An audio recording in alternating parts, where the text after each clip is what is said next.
Assalamualaikum warahmatullahi wabarakatuh. Perkenalkan, nama saya Rahma Wulandari, nomor induk mahasiswa 2020-237. Cita-cita saya ingin menjadi seorang pengacara dari Fakultas Hukum Universitas Muria Kudus. Di sini saya ingin menjelaskan mengenai putusan Pengadilan Negeri Semarang nomor 371 garis miring pidana B garis miring 2021 garis miring Pengadilan Negeri Semarang tentang tindak pidana pembunuhan.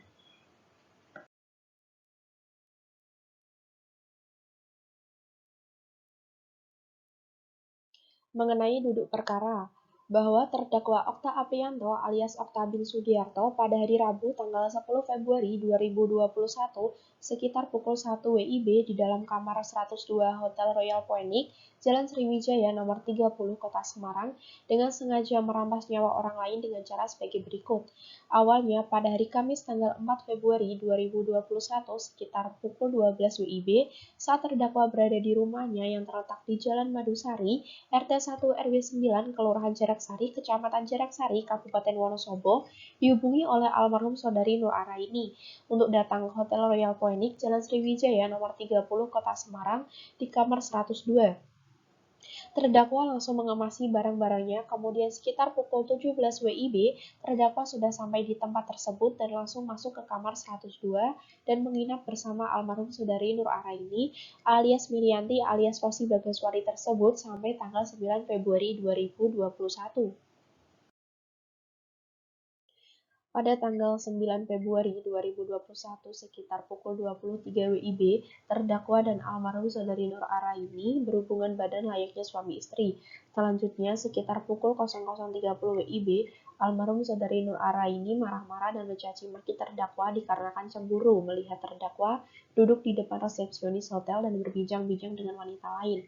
Almarhum saudari Nur Araini memaki terdakwa dengan kata-kata yang kasar. Pada saat itu, terdakwa hanya terdiam tanpa membalas makian tersebut, sehingga membuat almarhum saudari Nur Araini semakin marah dan melempar satu buah botol air mineral mengenai dada depan terdakwa dan melemparkan satu buah handphone merek Samsung warna putih ke arah muka terdakwa dan mengenai mulutnya serta mencakar muka terdakwa dan mengenai pipi sehingga menyulut emosi terdakwa yang saat itu duduk di atas tempat tidur. Langsung berdiri mencekik leher almarhum saudari Nur Araini dari arah depan kurang lebih selama 10 menit dan dipepetkan ke tembok hingga tewas dan lemas terduduk di atas lantai dalam kondisi masih bernafas namun tidak bergerak.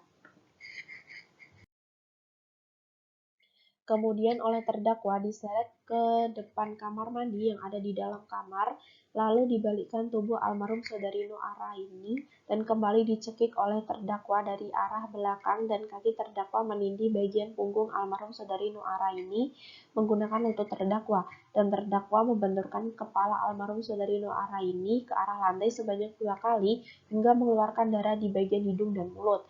Setelah itu, terdakwa mengecek kondisi almarhum saudari Nur Araini dengan menyentuh denyut nadinya di tangan kanan dan setelah memastikan kondisi almarhum saudari Nur Araini sudah tidak bernyawa, terdakwa memakaikan celana dalam warna biru milik almarhum saudari Nur Araini dan memasukkan almarhum ke dalam lemari yang ada di dalam kamar tersebut dengan cara posisi duduk kaki di atas dan meletakkan satu buah tas warna merah ke atas tubuh almarhum dan menutup kembali lemari tersebut. Selanjutnya, terdakwa mengambil uang sebesar Rp150.000 dan satu buah handphone merek Samsung warna putih yang ada di atas meja dan meminta diantarkan ojek oleh saudara Rizky Handayani ke Terminal Sukun dan pulang ke Wonosobo menggunakan bis. Selanjutnya, pada hari Kamis tanggal 11 Februari 2021 sekitar pukul 11 WIB, saat kamar akan dibersihkan oleh cleaning service yang bernama saudara Muhammad Taufik bin Ruslan, terkejut saat menemukan mayat almarhum saudari Nur Araini alias Milianti alias Rosi Bagaswari tersebut yang ada di dalam lemari dan melaporkan kejadian tersebut ke pihak Polrestabes Semarang. Bahwa perbuatan yang telah terdakwa lakukan terhadap almarhum saudari Nur Araini sebagaimana yang dituangkan dalam visum et repertum nomor 55 garis miring B strip 23 garis miring IKF strip M3L Romawi 3 2021 dari Rumah Sakit Dr. Karyadi Semarang tanggal 4 Maret 2021 yang dibuat dan ditandatangani oleh Dr. Sigit Kirana Lintang Bima SP. Dari hasil tersebut, perbuatan terdakwa sebagaimana diatur dan diancam pidana dalam pasal 338 KUHP. Selanjutnya mengenai dakwaan. Pertama, menyatakan terdakwa Okta Apriyanto bin Sugiarto telah terbukti secara sah dan meyakinkan bersalah melakukan tindak pidana telah dengan sengaja menghilangkan nyawa orang lain sesuai dakwaan tunggal. Kedua, menjatuhkan pidana terhadap terdakwa Okta Apriyanto bin Sugiarto dengan pidana penjara selama 12 tahun dikurangi seluruhnya dengan masa tahanan yang telah dijalani dan memerintahkan terdakwa tetap ditahan. Ketiga, menyatakan barang bukti, yakni satu buah handphone merek Samsung warna putih, uang tunai Rp150.000 dikembalikan kepada keluarga almarhum saudari Nur Araini, satu buah kunci kamar berikut gantungan kunci kamar nomor 102, satu buah buku tamu Hotel Royal Phoenix dikembalikan kepada pihak Hotel Royal Phoenix, satu bungkus tas warna merah, satu set spray dan selimut warna putih, satu potong celana dalam warna biru muda, nota Hotel Royal Phoenix, satu potong sweater warna abu-abu dan satu buah BH yang berwarna hitam untuk dirampas dan dimusnahkan. Terakhir keempat, menetapkan supaya terdakwa membayar biaya perkara sebesar Rp2.000. Selanjutnya, mengenai tuntutan, sebagaimana perbuatan terdakwa tersebut dan diancam pidana menurut pasal 338 KUHP, penuntut umum mengajukan tuntutan kepada Hakim Pengadilan Negeri Semarang dengan menjatuhkan pidana terhadap terdakwa Okta Apriyanto bin Sugiarto telah terbukti secara sah dan meyakinkan bersalah melakukan tindak pidana telah dengan sengaja menghilangkan nyawa orang lain berupa pidana penjara selama 12 tahun dikurangi seluruhnya dengan masa tahanan yang telah dijalani dan memerintahkan terdakwa untuk tetap ditahan. Selain itu, penuntut umum juga menetapkan agar terdakwa Okta Apriyanto bin Sugiarto membayar perkara sebesar Rp2.000. Selanjutnya, mengenai pertimbangan hakim yang bersifat yuridis berdasarkan alat bukti dan barang bukti yang diajukan diperoleh fakta-fakta hukum sebagai berikut. Pertama, bahwa pada tanggal 9 Februari 2021 sekitar pukul 23 WIB, terdakwa dan almarhum saudari Nur Araini alias Merianti alias Rosi Bagaswari tersebut berhubungan badan layaknya suami istri. Selanjutnya, sekitar pukul 00.30 WIB, almarhum saudari Nur Araini tiba-tiba marah-marah dan mencaci maki terdakwa dikarenakan cemburu melihat terdakwa duduk di depan resepsionis hotel dan berbincang-bincang dengan wanita lain. Almarhum saudari Nur Araini memaki terdakwa dengan kata-kata yang kasar dan pada saat itu terdakwa hanya terdiam tanpa membalas makian tersebut, sehingga membuat almarhum saudari Nur Araini semakin marah dan melempar satu buah botol air mineral mengenai dada depan terdakwa dan melemparkan satu buah handphone merek Samsung warna putih ke arah muka terdakwa dan mengenai mulutnya serta mencakar muka terdakwa dan mengenai pipi, sehingga menyulut emosi terdakwa yang saat itu duduk di atas tempat tidur langsung berdiri mencekik leher almarhum saudari Nur Araini dari arah depan kurang lebih selama 10 menit dan dipepetkan ke tembok hingga lemas dan lemas terduduk di atas lantai dalam kondisi masih bernafas namun tidak bergerak. Kemudian, oleh terdakwa diseret ke depan kamar mandi yang ada di dalam kamar, lalu dibalikan tubuh almarhum saudari Nur Araini dan kembali dicekik oleh terdakwa dari arah belakang, dan kaki terdakwa menindih bagian punggung almarhum saudari Nur Araini menggunakan lutut terdakwa, dan terdakwa membenturkan kepala almarhum ke arah lantai sebanyak 2 kali hingga mengeluarkan darah di bagian hidung dan mulut. Setelah itu, terdakwa mengecek kondisi almarhum dengan menyentuh denyut nadinya di tangan kanan dan setelah memastikan kondisi almarhum sudah tidak bernyawa, terdakwa memakaikan celana dalam warna biru milik almarhum saudari Nur Araini dan memasukkan almarhum ke dalam lemari yang ada di kamar tersebut dengan cara posisi duduk kaki di atas dan meletakkan satu buah tas warna merah ke atas tubuh almarhum dan menutup kembali lemari tersebut. Kedua, bahwa terdakwa melakukan perbuatan tersebut dengan penuh kesadaran dan akhirnya untuk menghilangkan jejak, terdakwa segera meninggalkan Hotel Royal Phoenix Jalan Sriwijaya nomor 30 Kota Semarang dan kunci kamar nomor 102 dilemparkan di atas pintu. Dengan demikian, unsur dengan sengaja merampas nyawa orang lain telah terbukti secara sah dan meyakinkan. Majelis hakim akan mempertimbangkan apakah berdasarkan fakta-fakta hukum tersebut di atas, terdakwa dapat dinyatakan telah melakukan tindak pidana yang didakwakan kepadanya. Selanjutnya, mengenai pertimbangan hakim yang bersifat non-yuridis, menimbang bahwa karena semua unsur dari pasal 338 KUHP terpenuhi, maka terdakwa haruslah dinyatakan telah terbukti secara sah dan meyakinkan melakukan tindak pidana sebagaimana didakwakan dalam dakwaan tunggal. Bahwa terdakwa melalui penasihat hukum mengajukan pembelaan secara tertulis pada pokoknya bahwa terdakwa belum pernah melakukan tindak pidana dan tidak pernah dihukum sebelumnya.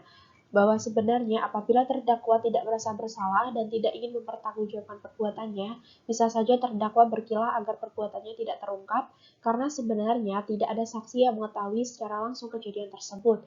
Tetapi dikarenakan terdakwa Okta Apriyanto bin Sugiarto telah benar-benar menyesali perbuatannya dan tidak akan mengulanginya lagi, maka terdakwa memutuskan untuk mengakui perbuatannya. Tentu hal ini perlu majelis hakim yang mulia mempertimbangkan untuk meringankan pidana dari terdakwa.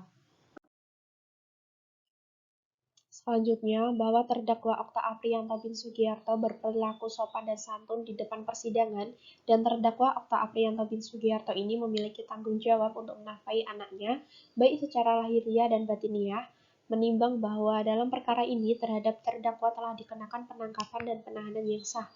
Maka masa penangkapan dan penahanan tersebut harus dikurangkan seluruhnya dari pidana yang dijatuhkan. Oleh karenanya, terdakwa ditahan dan penahanan terhadap terdakwa dilandasi alasan yang cukup, maka perlu ditetapkan agar terdakwa tetap berada dalam tahanan. Selanjutnya mengenai vonis, mempertimbangkan pasal 338 KUHP dan Undang-Undang Nomor 8 Tahun 1981 tentang hukum acara pidana serta peraturan perundang-undangan lain yang bersangkutan, yakni menyatakan 1. Terdakwa Okta Apriyanto bin Sugiarto telah terbukti secara sah dan meyakinkan bersalah melakukan tindak pidana pembunuhan. Kedua, menjatuhkan pidana terhadap terdakwa Okta Apriyanto bin Sugiarto dengan pidana penjara selama 10 tahun. Ketiga, menetapkan masa penangkapan dan penahanan yang telah dijalani tersebut dikurangkan seluruhnya dengan pidana yang dijatuhkan. Keempat, menetapkan terdakwa tetap ditahan. Kelima, menetapkan barang bukti yakni 1 buah handphone merek Samsung warna putih, uang tunai sebesar Rp150.000 dikembalikan kepada keluarga almarhum saudari Nur Araini, 1 buah kunci kamar berikut gantungan kunci kamar nomor 102 dan 1 buah buku tamu Hotel Royal Phoenix dikembalikan kepada pihak Hotel Royal Phoenix, 1 bungkus tas warna merah, 1 set spray dan selimut warna putih, 1 potong celana dalam warna biru muda, nota Hotel Royal Phoenix, 1 potong sweater warna abu-abu, dan 1 buah BH yang berwarna hitam dirampas untuk dimusnahkan. Terakhir, keenam, membebankan supaya terdakwa untuk membayar biaya perkara sebesar Rp2.000.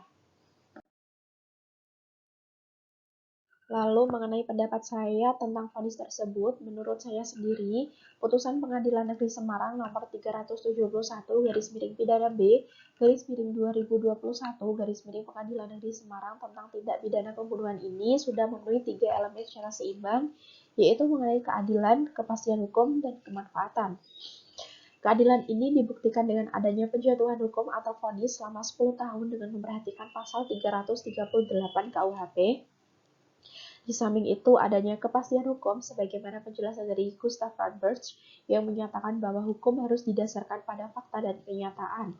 Hal ini dikarenakan semua unsur dari pasal 338 KUHP terpenuhi, maka terdakwa haruslah dinyatakan telah terbukti secara sah dan meyakinkan melakukan tindak pidana pembunuhan, sebagaimana didakwakan dalam dakwaan tunggal. Lalu mengenai kemanfaatan, yang pada prinsipnya masyarakat mengharap adanya manfaat dalam pelaksanaan putusan tersebut, yaitu terdakwa yang memang sudah seharusnya dijatuhi pidana sesuai pasal 338 KUHP atas kasus pembunuhan. Hal ini dilakukan bertujuan untuk menimbulkan efek jera agar kasus seperti itu tidak terulang kembali.